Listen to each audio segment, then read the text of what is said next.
नमस्कार। मध्य प्रदेश की ताज़ा और बड़ी खबरें रोजाना देखने के लिए हमारे चैनल कमल गुरु को सब्सक्राइब जरूर करें और साथ में बेल आइकन को दबाएं। आप मध्य प्रदेश के किस जिले से इस न्यूज को देख रहे हैं कमेंट बॉक्स में लिखकर जरूर बताएं। आइए देखते हैं मध्य प्रदेश से आज दोपहर की बड़ी खबरें। बजट 2024 6,000 की बजाय 9,000 किसान सम्मान निधि के जरिए बजट में लोकसभा चुनाव साधेगी सरकार, बड़ा है प्लान। आपको बता दें, प्रधानमंत्री किसान सम्मान निधि या पीएम किसान के लाभार्थियों को आने वाले बजट में सरकार बड़ा तोहफा दे सकती है। इसके तहत किसानों को मिलने वाली रकम को करीब 50% बढ़ाए जाने का अनुमान है। कुछ अर्थशास्त्रियों का कहना है कि इस रकम को सालाना 6,000 से बढ़ाकर 9,000 रुपये किया जा सकता है।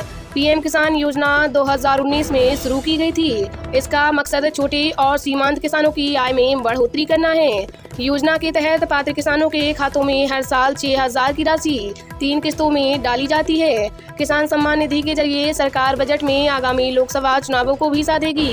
गांवों की बड़ी आबादी को इस स्कीम से सीधा फायदा मिला है। यह तीसरी बार मोदी सरकार के लिए केंद्र की सत्ता में वापसी का रास्ता खोलने का मद्दा रखती है। वित्त मंत्री निर्मला सीतारमण फरवरी को अंतरिम बजट पेश करने वाली है। लोकसभा चुनाव से पहले पेश हो रहे इस बजट के लोक लुभावन रहने की काफी उम्मीदें हैं। सरकार योजना के दायरे को बढ़ाने के लिए कुछ उपाय भी कर सकती है। इसका मकसद ज्यादा किसानों को इसका लाभ देना होगा। इसके तहत पात्रता के मापदंडों को आसान बनाया जा सकता है। अंतरिम बजट लोकसभा चुनाव से पहले पेश हो रहा है। यही कारण है कि कई अर्थशास्त्रियों का अनुमान है कि सरकार पीएम किसान के तहत किसानों को मिलने वाली राशि को 50 करीब फीसदी बढ़ा सकती है। इस रकम को 6,000 रुपये से बढ़ाकर 9,000 रुपये सालाना किया जा सकता है। HDFC बैंक की प्रिंसिपल इकोनॉमिस्ट साक्षी गुप्ता ने हमारे सहयोगी नेटवर्क इकोनॉमिक टाइम्स से कहा, सरकार योजना के तहत समर्थन को 8,000 रुपये से 10,000 रुपये के बीच बढ़ा सकती है।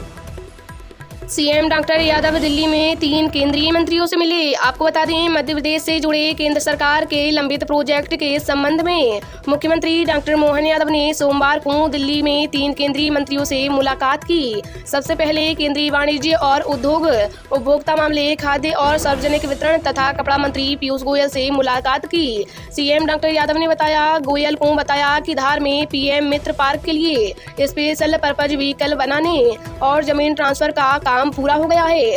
पीएम मित्र पार्क प्रधानमंत्री नरेंद्र मोदी के हाथों भूमि पूजन के लिए तैयार है। यादव ने केंद्रीय मंत्री गोयल से मध्य प्रदेश में साड़ी वॉकेथॉन के आयोजन में सहयोग मांगा ताकि मध्य प्रदेश की पहचान चंदेरी, महेश्वरी और बाघ प्रिंटर्स जैसे हैंडलूम उत्पादों का देश दुनिया में प्रचार हो सके। सीएम ने नेशनल टेक्निकल टेक्सटाइल मिशन के तहत ट्रेनिंग प्रोग्राम की रूपरेखा भी केंद्रीय मंत्री को बताई। केंद्रीय वन एवं पर्यावरण मंत्री भूपेंद्र यादव से मिलकर मध्य प्रदेश के लंबित प्रोजेक्ट को जल्द मंजूर करने की मांग की। इनमें संजय टाइगर रिजर्व में गौर पुनर्स्थापना योजना के तहत 50 गौर के रक्त नमूना एकत्र करने की अनुमति, सतपुड़ा टाइगर रिजर्व से बांधवगढ़ टाइगर रिजर्व में 50 गौर ट्रांसलोकेशन की अनुमति, टाइगर कंजर्वेशन प्लान के अनुमोदन और फसल हानि करने वाले 400 कृष्ण मृग का ट्रांसलोकेशन संबंधी विचाराधीन प्रस्ताव को जल्द मंजूर देने की मांग की। ग्रीन इंडिया मिशन की पिछले 3 साल से लंबित किस्त जल्द जारी करने की मांग भी की। केंद्रीय IT व रेल मंत्री अश्विनी वैष्णव से इलेक्ट्रॉनिक्स निकेतन में भेंट कर प्रदेश की लंबित रेल परियोजनाओं पर चर्चा की। डॉक्टर यादव ने मध्य प्रदेश के इंदौर दाहोद रेल परियोजना को मिशन मोड में जल्द शुरू कराने की मांग की। 3.5 माह से मुख्यमंत्री तीर्थ दर्शन के इंतजार में लोग। आपको बता दें, मध्य प्रदेश की महत्वाकांक्षी मुख्यमंत्री तीर्थ दर्शन योजना की ट्रेनें 3.5 महीने से हरी झंडी के इंतजार में हैं। विधानसभा चुनाव की आचार संहिता लागू होने के पहले 10 अक्टूबर को अंतिम ट्रेन ब्यावरा से जगन्नाथपुरी रवाना हुई थी। उसके बाद नई सरकार बन गई, लेकिन यात्रा का कार्यक्रम नहीं बना। नई सरकार ने प्रदेश के बुजुर्गों को अयोध्या दर्शन पर ले जाने का ऐलान किया है। संभवतः बजट सत्र के बाद नए सिरे से ट्रेनी संचालन का कार्यक्रम बनाया जा रहा है। विभागीय सूत्रों का कहना है कि विधानसभा के बजट सत्र के बाद ही तीर्थ दर्शन योजना की ट्रेनों को हरी झंडी मिल पाएगी। शीर्ष स्तर पर योजना के लिए निर्णय और कार्यक्रम को अंतिम रूप दिए जाने का इंतजार हो रहा है। 22 जनवरी को अयोध्या में रामलला की प्राण प्रतिष्ठा के बाद सरकार ने बुजुर्गों को अयोध्या दर्शन कराने का ऐलान किया है। चर्चा है कि 1 फरवरी से सरकार तीर्थ दर्शन योजना फिर से शुरू कर सकती है।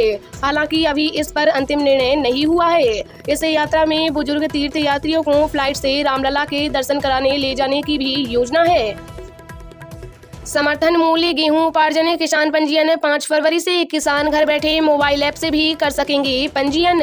आपको बता दें, रतलाम जिले में रबी विपणन वर्ष 2024-25 में समर्थन मूल्य पर गेहूं उपार्जन के लिए किसान पंजीयन व्यवस्था को सहज बनाया है। किसान स्वयं के मोबाइल से घर बैठे MP किसान ऐप के द्वारा पंजीयन कर सकते हैं। पंजीयन 5 फरवरी से प्रारंभ होगा। पंजीयन प्रक्रिया 1 मार्च तक चलेगी। जिला आपूर्ति अधिकारी आनंद गोले ने बताया कि पंजीयन की निःशुल्क व्यवस्था की गई है। ग्राम पंचायत, जनपद पंचायत, तहसील कार्यालय में स्थापित सुविधा केंद्रों पर तथा सहकारी समितियां एवं सहकारी विपणन संस्थाओं द्वारा संचालित पंजीयन केंद्रों पर पंजीयन किए जाएंगे। पंजीयन की सशुल्क व्यवस्था के तहत MP online kiosk, common service centre, लोक सेवा केंद्र तथा निजी व्यक्तियों द्वारा संचालित साइबर कैफे पर पंजीयन करवा सकते हैं। बैंक खाता एवं मोबाइल नंबर अपडेट करें। किसान पंजीयन के समय बैंक खाता नंबर तथा IFSC कोड की जानकारी उपलब्ध करानी होगी। जनधन, अक्रियाशील संयुक्त बैंक खाता एवं फिनो, एयरटेल, पेटीएम बैंक खाता पंजीयन में मान्य होंगे। किसान को अपने आधार नंबर से बैंक खाता और मोबाइल नंबर को लिंक करके अपडेट रखना होगा, क्योंकि किसान द्वारा समर्थन मूल्य पर विक्रय उपज का भुगतान प्राथमिकता के आधार पर आधार लिंक बैंक खातों में किया जाएगा। किसानों के भू अभिलेख के खाते तथा खसरे में दर्ज नाम का मिलान आधार कार्ड में दर्ज नाम से होने पर पंजीयन होगा।